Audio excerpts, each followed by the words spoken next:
안녕하세요, 모둠철수입니다. 오늘은 2023년 5월 27일, 이번 영상에서는 왜 리비안이 오늘 4.05% 상승했는지에 대해서 알아보겠습니다.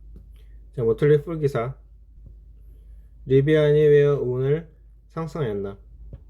자, 키포인트 첫 번째, 리비안은 R1T의 듀얼 모터 버전을 이번 주 생산할 것이다. 두 번째, 고객들은 6월 납품을 예상한다. 부재, 투자자들이 리비안의 매수 버튼을 눌렀다. 무슨 일이 있었는가? 시장은 부채 한도 협상이 성사될 수 있다는 자신감이 쌓이면서 긍정적인 분위기로 한 주를 마감했습니다. 이게 리비안의 상승 3.91%에 약간 기여할 수 있지만 이게 확실한 그리고 유일한 촉매제는 아닙니다. 상승론자들의 매수 활동에 더 많은 연료를 공급하면서 전기 픽업 제조업체 리비안은 시장이 마감된 후 어제 생산 이정표를 달성했다고 발표했습니다. 리비안은 최초로 듀얼 모터 R1T 전기 픽업 트럭 생산을 달성했습니다. 게다가 그 차량들은 회사가 2월에 생산하기 시작한 엔듀로 구동장치에 의해 구동됩니다. 회사에 따르면 엔듀로 드라이브 장치는 고객에게 비용 및 범위 효율성을 모두 제공합니다. 제조 운영 담당 부사장인 팀 팔로는 회사 성공에 대해서 이렇게 말했습니다. 듀얼 모터 모델을 도입한 것은 당사의 시설을 최대 용량으로 확장하는 데 있어 중요한 이정표이며 직원들은 이를 위해 많은 기능을 수행해 왔습니다. 리비안은 고객의 듀얼 모터 R1 차량을 6월부터 인도할 것으로 예상하고 있습니다. 리비안의 주가가 오늘 긍정적인 소식에 더 높은 속도로 뛰는 것은 당연합니다. 회사의 생산 증가가 기대했던 것만큼 순조롭게 진행되지 않아 투자자들은 회사가 일종의 승리를 확보했다는 사실에 환호하고 있습니다. 향후 분기에 리비안에 투자할 것을 고려하는 투자자들은 리비안이 2023년 생산 목표인 5만 대의 차량을 달성하기 위해 궤도에 오를 것인지 확인하고 싶어 할 것입니다. 네, 이렇게 기사가 끝났고 오늘 리비안의 고가는 6.68까지 갔다가 종가는 4.62로 마감했네요. 그리고 지금 이평선 5일 선이 20, 60일선을 차고 올라갔기 때문에 어쩌면 이대로 쭉 올라갈 수 있지 않을까 기대감이 드는데요. 근데 단기간으로 이 매수를 해야 할까에 대해서 좀 걸림돌이 되는 게 부채 한도 협상이죠.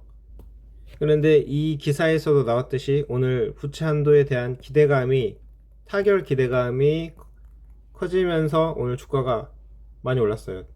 자, 그러면 이 부채 한도와 관련해서 이 CNBC 기사를 번역을 해보겠습니다.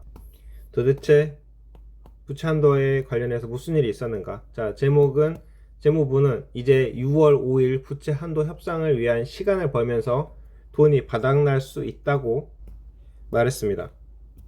키포인트 첫 번째, 제닛 옐런 재무장관은 금요일 미국은 6월 5일까지 잠재적 채무 불이행을 미룰 수 있는 충분한 준비금을 보유할 것이라고 말했습니다. 두 번째, 소위 X 날짜에 대한 업데이트는 협상가들이 거래를 성사시킬 수 있는 더 많은 시간을 벌어줍니다. 이전에 옐런 의장은 미국이 6월 1일까지 청구서를 지불할 돈이 바닥날 수 있다고 말했습니다. 금요일 시장은 의회를 통과하고 대통령이 마감일까지 서명한 거래가 있을 것이라는 낙관론에 힘입어 상승했습니다.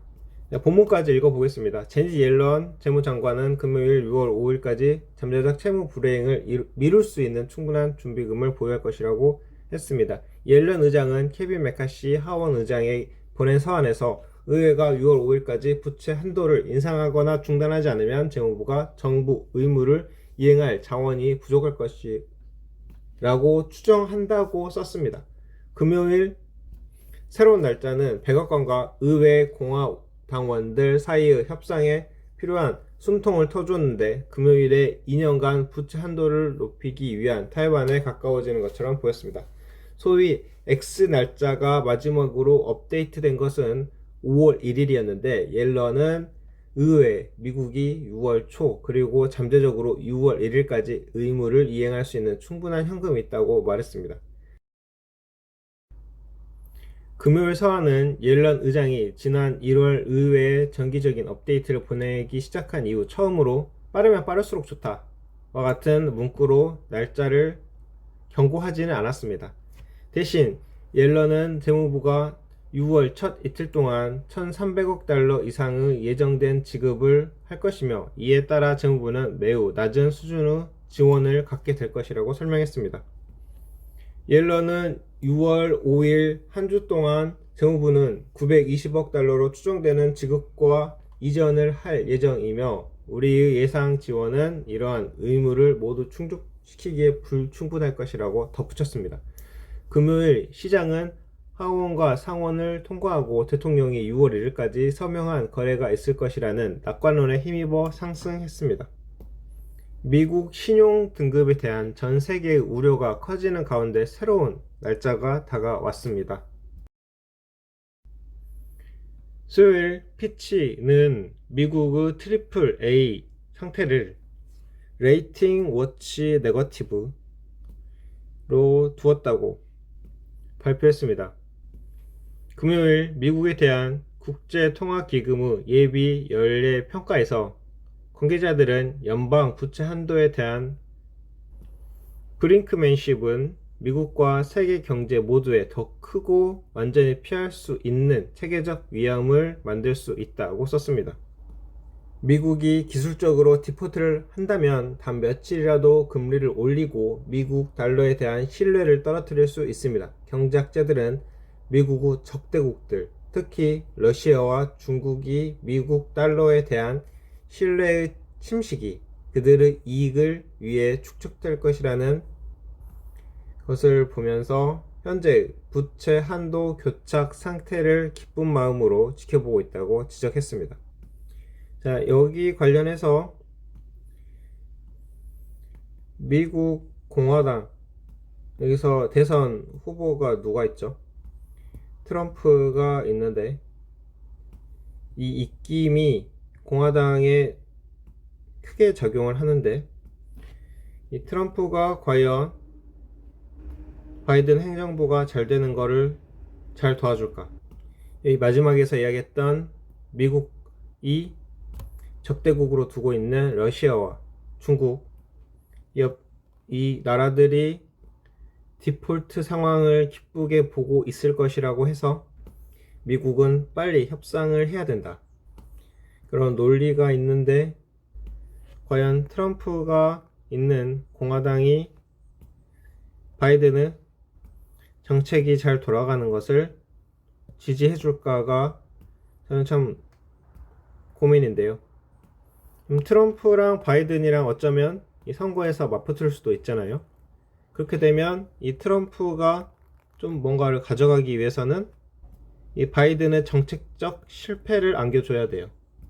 그렇게 본다면 이 협상 자체가 난항이지 않을까라고 생각을 하고 있는데 결국 미래에는 아무도 모르고 지켜보면 답은 나오겠죠. 자, 그러면 이번 영상에서는 리비안이 올랐던 이유 그 두 가지를 알아봤습니다. 첫 번째는 R1T 여기에 듀얼 모터 장착한다. 두 번째는 미국 디폴트 관련한 소식까지 알아봤습니다. 자, 그러면 여기까지 하고 마치겠습니다. 감사합니다.